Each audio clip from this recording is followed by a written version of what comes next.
So, you guys at Pulsar are pretty, you guys got some secrets. And One or two. maybe we should I don't think we can say. tell every. Yeah, well, I think we should mention all the things that we can't talk about. So why don't you start, Pat? There's that thing in that place that we did that stuff that time. Okay, Dwayne's got one. How about you, Pat? You might want to mute your mic while the tomahawk lands. I feel like the Coyote Roadrunner bomb falling, the Acme bomb falling from the sky. First rule of Fight Club is we don't talk about Fight Club. But the thing I can tell you that's been super interesting in our world this week is it surprises me how much misconfigurations come into play. I knew misconfiguration. She lived next door to Mrs. Butterworth. She's always giving up the data. Always. Yeah. Oh, my God. With pancakes.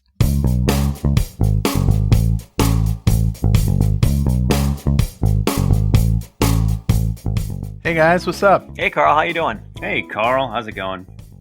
I'm all right. I feel I have to apologize for the editing of last week's show. Can you hear me?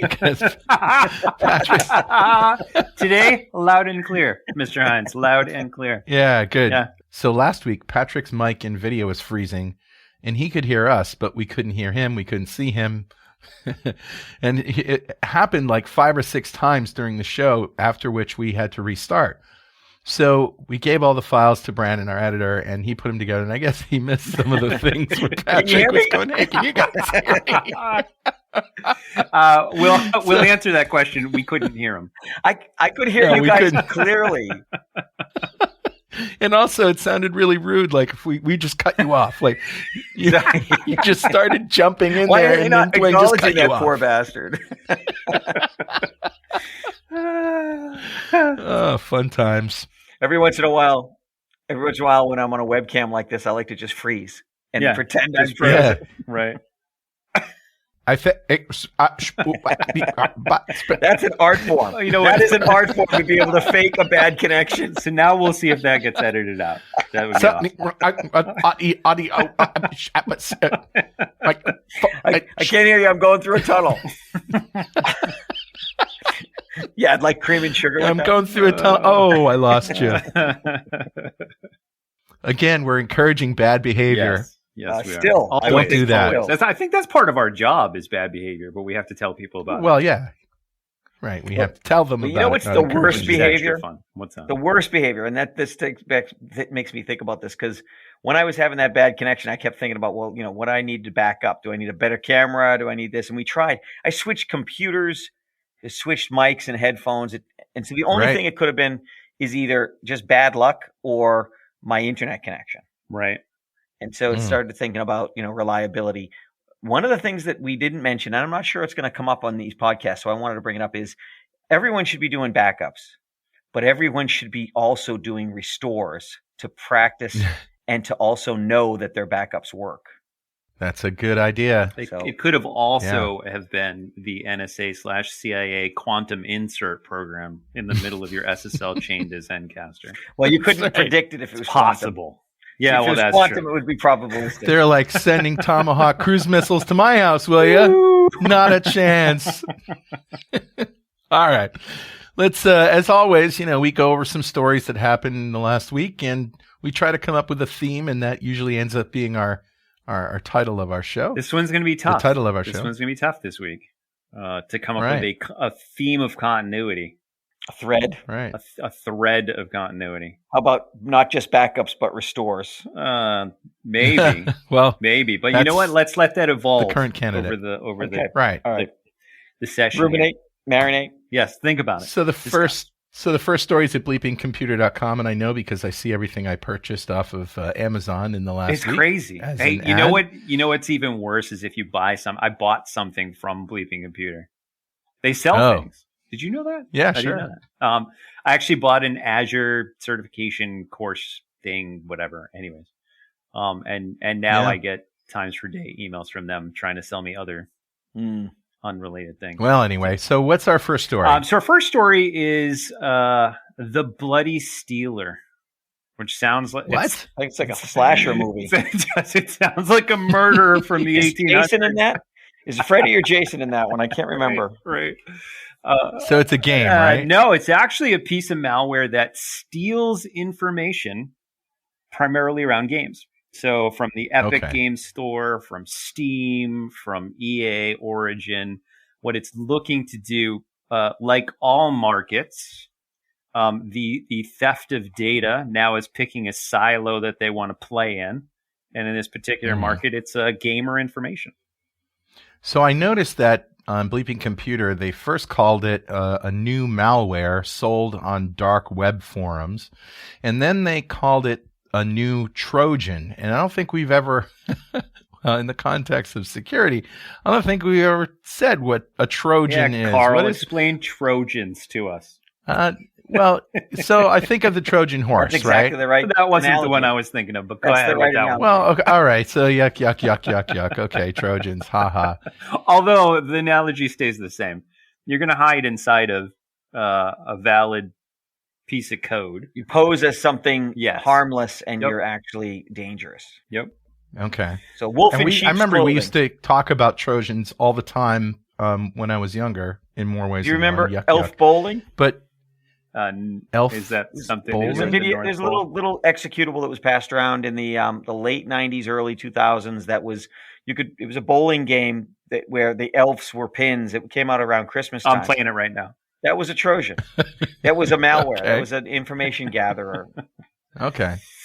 So this is something that looks like a game? Or something innocuous, whether it's a memory manager or a malware finder. It found itself. Right.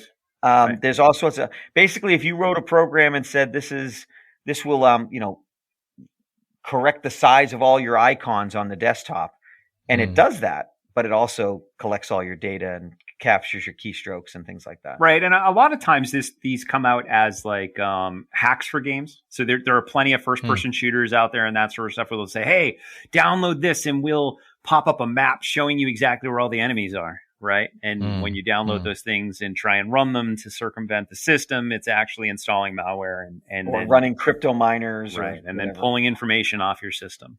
This one's super interesting, though, because for the Bloody Stealer, there's actually a whole market around it. And you can become a VIP member, I guess, with access to using this thing. For $10 a month. It's not called Bloody Stealer. It was dubbed that by Kaspersky, right? Yeah, it was. Yeah, I don't know that hackers really ever give these things really cool names. I think it's literally just the AV companies that do. Okay. But yeah, you can. So what does it do? So most of what it does is log account information, so that it can be pushed out to the dark web. So and be sold in bulk. So you can say, I want all of the Call of Duty players that log into EA's website over, this particular app, and I want to know all of their usernames and passwords or whatever it might be. Okay. So it's really just comes down to key logging and information. So they can, in some games, they'll be able to steal resources in the game. Sure. And steal gold or equipment or whatever, or even ransom the account, change the password and say, hey, wow. You spent so many days and months and weeks doing this. Do you want to start from zero, or do you want to just pay me $100? So, and then you get somebody saying, "You can't hold me for ransom. That's not right." Right. Then you negotiate. I'm going to send you a letter, sternly worded letter. Yeah. So some of the clients, it'll steal data from Epic Games, Origin, Steam. Bethesda's games. So there's they're looking for very specific information, but particularly around gaming and gamers. So it's a weird, focus of a market, but it's interesting. So if I play games on Steam, let's say, or I whatever, if I'm a gamer, should I be worried about this? Yeah. I mean, so I'd say what's funny is I'd say in general, no. If you follow the basic best practices of security, right? So if you're gaming, how do you know what button you shouldn't push, though? Well, no, because it's pretty obvious. So it's like, do you patch your computer when patches are available? Do you have an antivirus, Windows Defender, right? That's checking to see that there's nothing going on in the system that shouldn't be there. And are you hanging out on sites and downloading programs that you have no idea what they do and running them. That's the problem. Right, exactly. So it'll only be a problem for me if I actually install this thing that I found on the dark web. Add-ons, exploits, hacks. Of unknown origin. God modes, cheats. Yeah, so it's not like I could connect to a multiplayer online game that somebody else has set up and the Trojan is there just by playing the game I'm going to get. Although I am working on one of those right now, but more on that later. Just one? Yes, just one. Yes. I can tell you're busy, Dwayne, by the way your hands are put nicely, squarely behind your head. Yes, sir. As you relax in your thinking office. Pose. Right. Yeah, so this one, I mean, should gamers be worried about it? Honestly, like I said, best practices, make sure you patch your systems, make sure you have antivirus don't buy anything from the dark web. And don't download anything you don't know what it is, whether it's over email or if it's a website. If they're promising some sort of hack that gives you a new skin in a game or gives you some superpower, just don't do it. It's not worth it, honestly. All right. So the next story is about VMware. Yes. What happened? Yeah, so this one, VMware has announced that they have a patch for this. So, before VMware people stop the podcast and run over to check their systems. But there is an analytics service that runs within vCenter. And there is and this is CVE, just for the people who love CVE, this is CVE 2021-22005. And that was announced September 28th. So very new. So what this is it's an ability for you to run a script against a vCenter installation and get remote code execution. And I believe, if I remember correctly, that remote code execution is as a privileged user. So you can see all sorts of fun stuff in there. But there is a patch. Here we have a link we'll post out, I believe, to a site called Sense.io. And they have all of the CVE details in there with a little bit of an explanation as to what the proof of concept is. But pretty dangerous if you're running vCenter right now if you're not fully patched. So, and if you don't know what VMware is, then you're probably not using it, so you shouldn't even be worried at all. Yeah. And it's interesting to look at these exploits because there are a lot of commonalities between exploits. In this particular exploit, they use the ... exploit. So most of you who have ever tried to break into a web server or something along those lines, if you're trying to jump out of a web server, serves up files out of a directory, right? Mm-hmm. And that directory isn't necessarily the root directory. It's not at the top of the drive. One would hope. Right. So it might be c:/inetpub/www/my website, right? And now we're in there. And this particular exploit knows that it's not running from the root of the drive. So it's hard to find sort of files and executables to run. So they'll use a ... in the exploit. And what that does is it forces the web server, in this case, the analytics service, to say, instead of serving up web pages in this directory, I want you to look in the directory prior and the directory prior to that, and the directory prior to that, all the way up to the root. And now I want you to go grab a different file. So it's a classic sort of jumping outside of a, locally fed directory. So you see this a lot in exploits. So it's an interesting thing to look for in logs if you guys are all into logs and Sims. Sims? Yes. The game? Yeah, the Sims. No, this is in the security sense. This is all your logging and aggregation of security data. Let's put it that way. Okay. To not get too technical. All right. Yeah. Now, this next one has me a little bit worried because, Microsoft is back in the news and I use Azure quite a bit. And in fact, I have a customer that uses Azure Active Directory right now. The more Dwayne likes it, the worse it is. Yeah. And this on Dwayne's 1 to 10, 10 being awesome meter, this is at least a 9. This one's awesome. Well, this Ars Technica article title is scary enough. In its new Azure Active Directory password brute forcing flaw has no fix. Working as intended. Working as intended. All parameters are within normal, whatever Data used to say. I'm operating within normal parameters. Isn't this classically what a developer usually tells QA when they come back with an issue? Like, yeah, it's not a bug, it's a feature. That's by design, I wrote it that way. So. Undocumented features. I wrote it that way. So what it means is that somebody who's trying to log in using Azure Active Directory can just do it over and over and over and over again and just try every single password in their dictionary. And no problem. Yes. Yeah, and it's interesting. So let's break that down for those of you who may be a non-Windows shop, I guess. Active Directory is just a database of usernames and passwords and objects that exist and work together. In a directory like LDAP, if you're a Linux person, there you go. It's like LDAP, but with extra features. And the reason that people and developers and companies use it is it's a liability to have your customers' usernames and passwords in a database on your property that you own, because now you're liable if they get hacked. You end up on Have I Been Pwned? People can sue you, all of that stuff. So Microsoft, in their cloud offerings, have this thing called Active Directory that you can subscribe to as a service, and they keep everything. They keep the usernames and passwords there. The byproduct of that is that if you're building a website for your company and you need people to log in, there's going to be this sort of hybrid. Are you on our site? Are you on Microsoft's site? Like the Federation. First page you're going to see is like a redirection from Microsoft asking for your credentials. And so, like when you log into your bank or whatever and you put in your username and password, instead of it being on your bank's website, this is Microsoft Azure's website, sort of like in a window on your website.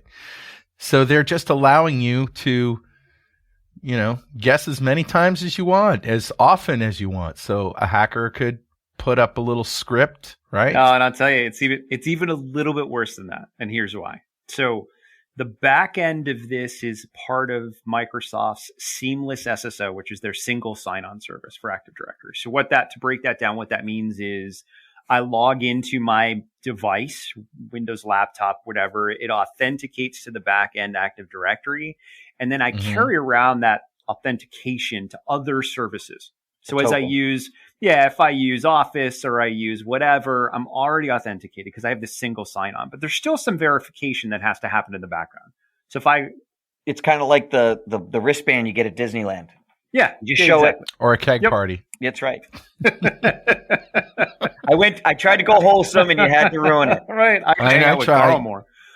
Well, Disney was in our last show, and they weren't looked on too favorably, if I recall. No. So what's interesting about this is this single sign-on service needs proof, right? It needs to understand who you are to sign you in, just to give you a valid token. And there's a couple ways to do it, but one of the ways, which involves this what's called the user mixed name service endpoint, which we don't need to worry about. Username mixed service endpoint. All this is you can make a query to this endpoint, this function in Active Directory, and say, log me in. And instead of using tokens and all sorts of other stuff, you can hand it an XML file that has a username and a password in it. And it will not only tell you whether that user is there or not, and if the user is not there, won't log it. But it will also say the error codes it will return is the user does not exist.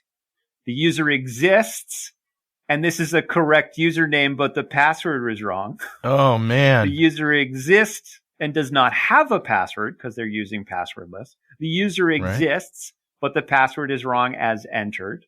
The user exists, and the account is locked out. So you get so much information as a hacker. You can go, okay, I'm going to keep brute forcing. Oh, wait, we found a username that's right. Now let's just cycle the password. Concentrate on that one. Oh, wait, we now found out that the password is right, and we're going to be able to get an authentication, and none of that is logged. So it makes it really hard for you to even notice whether people are logging. The thing that's infuriating to me is that Azure also has this service called the API service. And in the API service, it's basically this middleman. We learned what that was last week. It's this middleman that instead of going directly to the function Dwayne was talking about to see if, a particular username and password can be logged in, instead of going right there, you go through this middleman layer, and they can do stuff like throttle the amount of requests that you can put through to, so many per second or so many per hour or whatever, so that you can't brute force it. And that's their own service. Right. Yes. Yeah. So they don't have any throttling on their own service to do authentication. So No. What? when we saw things like this on-premise Active Directory, you'd get pushback for people saying, well, that's the way it's supposed to work. Like pass the hash. Pass the hash is a vulnerability that Microsoft said, oh, that's designed. That's as designed. It's a feature. Wait. Did you say pass the hash? Yes, he did. Yes, so he did. when let me explain that. So when you Okay, man. when you create a password, most systems When you have a grow systems, room. Oh, go ahead. I used to have a password, man. when two people want to share a password and they love each other, so when they want to share a password, it's a bad form to store the password locally. So what your system typically does is it takes a hash, which is a one-way mathematical treatment of the string that is your password, and it saves the hash. And the hash is one way; it's not reversible. So having the hash doesn't let you discover the password, other than what we talk about is called a brute force attack. In a brute force attack, you say, well, is it cat? No, doesn't match. Yeah. Is it dog? No, doesn't match. Is it giraffe? Yeah, it matches. That's the password. So that's a brute force attack where you try all the combinations. So the hash isn't as good as the password, because if I get the password, I can just log in. But if I get the hash and I can do what's called an offline attack, then I can do billions of attempts per second with a fast computer, and I can crack it very quickly unless the password is hellacious. An online attack is what Dwayne's talking about, where you have to say, is this the password? And then they'll say no or yes, and it slows things down. It's not as fast. With an offline attack, what's our cluster at right now? 3 billion passwords a second, Dwayne? Hashes? 3 billion a second, yeah. So we can go through a lot of passwords really, really quick if we have an offline. With an online attack, I have to wait for them to accept my request, but I may be able to send them dozens or hundreds of requests per second. It depends on how much the throttling is going on. Exactly. So that's where your point comes in.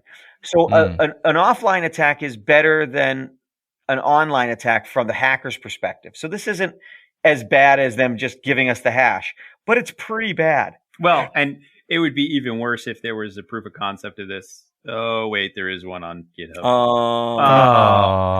By a lady or gentleman named the Tree Builder. There is an AADSSO enumeration brute spray. And if you go in and take a look at that PowerShell. So spray is a term. I know.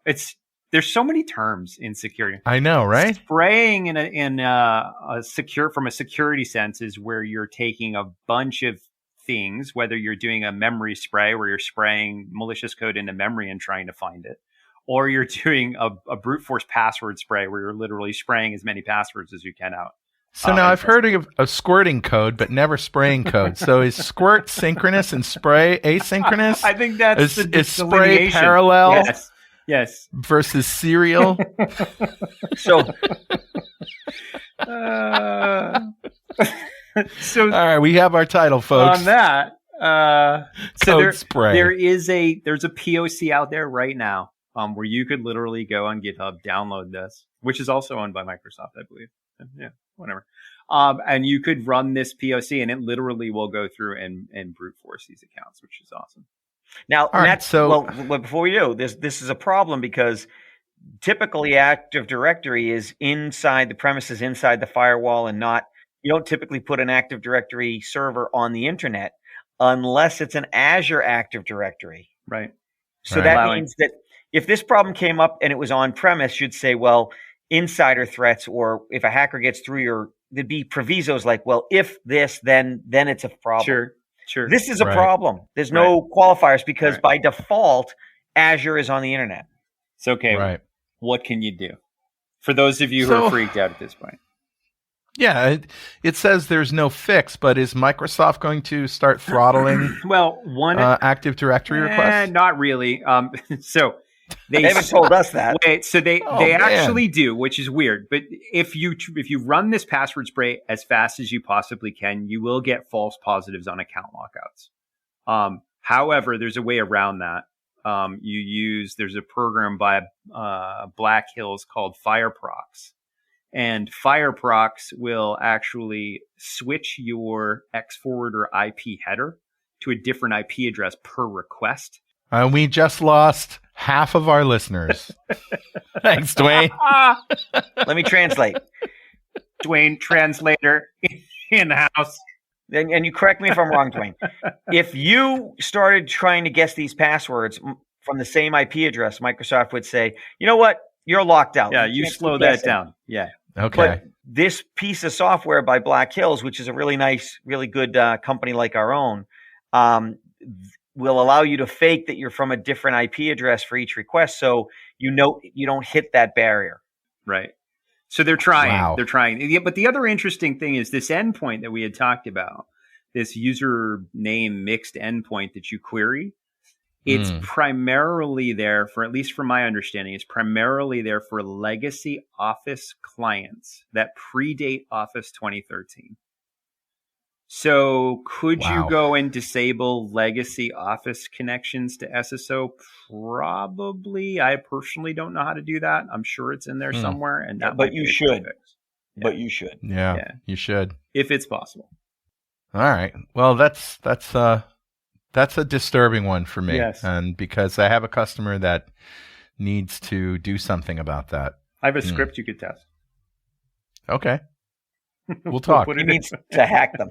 We'll put it in the show notes. He's not talking about to help them, to hack them. Oh, to help. Yeah, no. Wait a minute, Dwayne. You're the one who posted this story, and now you have an antidote. How much are you going to charge me for that? How much you got? All right. Should we move on to Android malware? Because that's always fun. This one's awesome, too. Okay.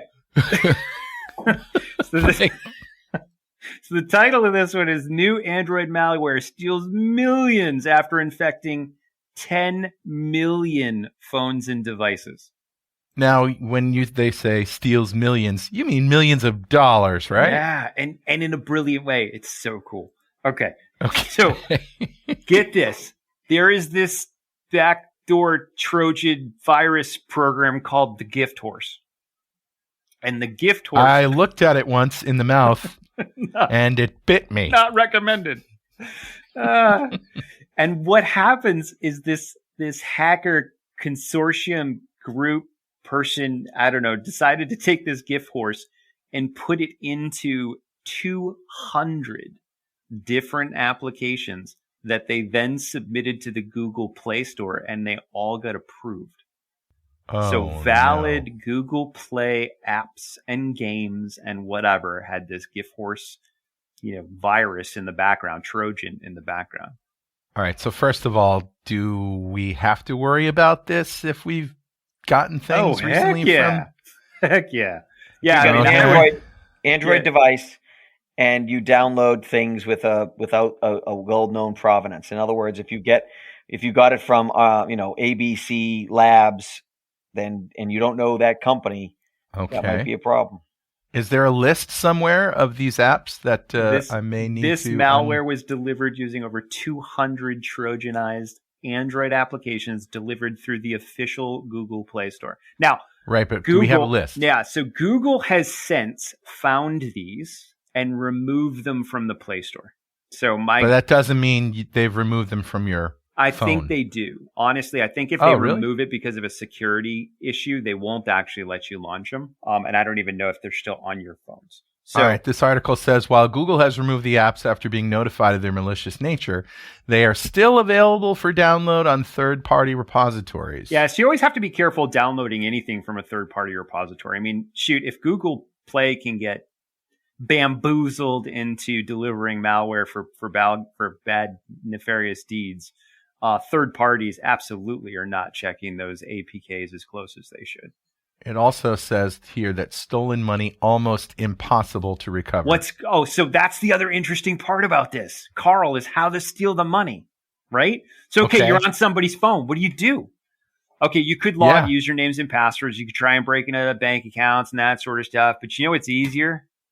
Every company's trying to move to a recurring revenue stream. Sure. Including these guys. So they say, you know what would be great is what if I subscribed, because now I have their phone number and all that good stuff. What if I subscribe to a premium SMS service that charges $30 a month? Who would find it? How many months would you get charged $30 on your AT&T or Verizon bill and never question it? That's right. Yeah. I found the list of applications. Oh, sweet.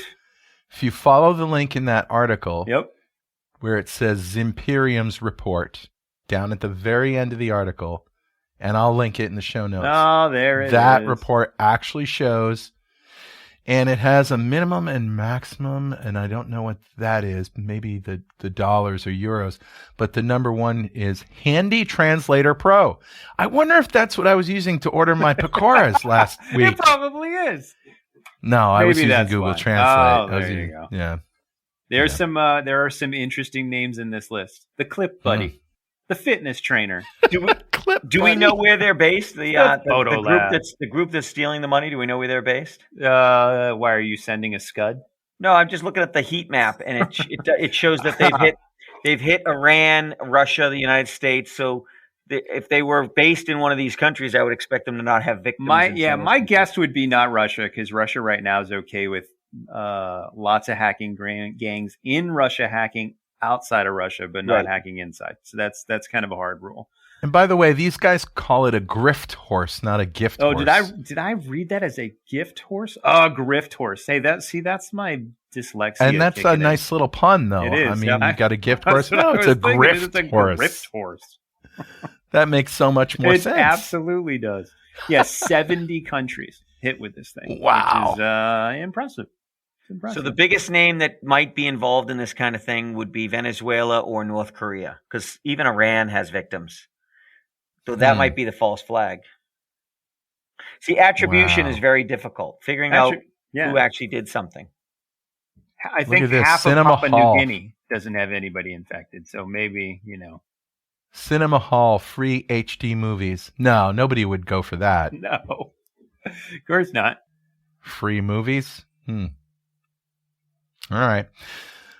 What's next? I can't believe it was the grift horse. Wow, the whole week I've been thinking it was the gift horse. I don't know, man. And we have our title. Don't look the grift horse in the mouth. Oh, there's an R.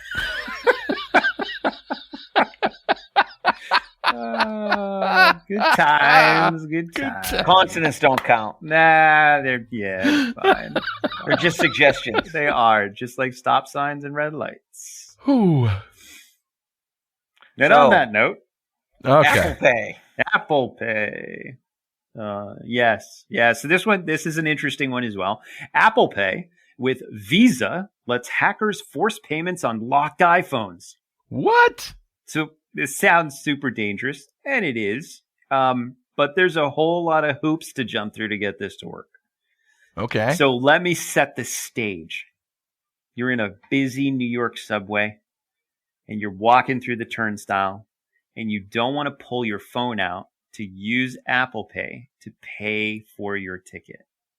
Well, there's one thing you can enable on your phone next to your credit card, which is the express transit setting. So you can turn this on your card. And what that means is you do not have to unlock your phone to pay.